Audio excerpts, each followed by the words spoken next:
আসসালামু আলাইকুম। ওয়ালাইকুম আসসালাম।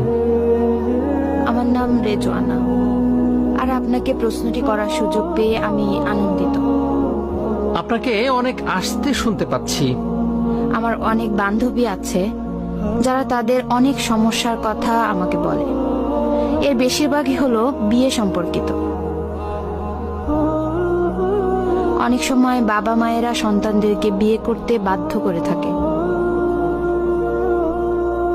সামাজিক রীতিনীতির কারণে, অথবা ছেলে শিক্ষিত, বিত্তশালী, বাড়ির মালিক, ভালো চাকরি করে, এই সকল বিষয়ের জন্য।